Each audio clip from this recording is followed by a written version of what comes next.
Bien, vamos con la parte 2. La parte 2, pues para poder construirla debemos basarnos en la parte 1. ¿Qué demostramos en la parte 1? Demostramos en la parte 1 que el supremo de la suma es menor o igual o más pequeño que la suma de los supremos. ¿En qué consiste la parte 2? La parte 2 es demostrar ahora lo que tenemos aquí como parte 2, que la suma de los supremos es más pequeño que el supremo de la suma. Si nosotros logramos demostrar eso, estaríamos probando una de las primeras propiedades del supremo y el ínfimo, y es que el supremo de la suma es la suma de los supremos. Entonces, del apartado 1 que demostramos, que existía el supremo de la suma. Por lo tanto, como es una cota superior, pues el supremo que se forma al sumar elementos del conjunto A con elementos del conjunto B, pues va a ser mayor o igual que cualquiera de la suma de esos elementos.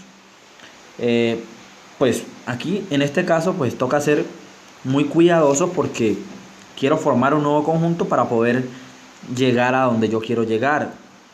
Repito, aquí es donde la intuición, la creatividad que tenga cada uno de ustedes, y lamentablemente no existe un libro para enseñarte cómo ser creativo, te toca ser creativo, y la experiencia, que esa sí se puede adquirir mediante la práctica. Entonces voy a fijar a A, ya les diré por qué. Para A fijo, entonces pues miren lo que yo voy a hacer. Para A pues fijo, pero arbitrario. Arbitrario es cualquier valor. En A pues miren lo que vamos a hacer. Entonces esta A que está pues positiva la voy a pasar negativa, y me quedaría que B es más pequeño que el supremo de A más B menos A, y esto es válido para toda B que pertenezca al conjunto B mayúscula.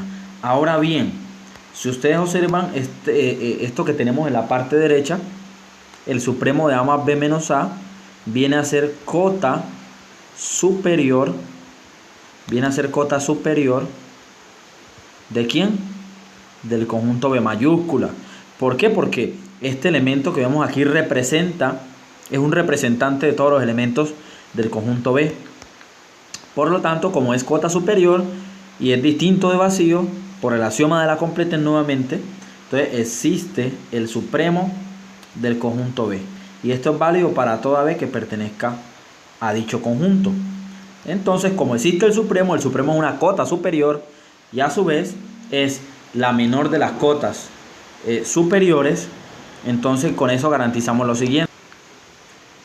Así, el supremo de B es menor o igual o más pequeño que el supremo de A más B menos A. ¿Sí? Con eso nosotros garantizamos la existencia del supremo del conjunto B, teniendo como cota superior el supremo de la suma menos el A fijo pero arbitrario minúscula que pertenece al conjunto A. Muy bien, entonces teniendo ya el supremo del conjunto B, pues ahora vamos a cambiar los papeles. Esta A que está negativa, voy a hacer una transposición, la A está negativa, pasa acá positiva, y el supremo de B que está positivo va a pasar pues obviamente negativo.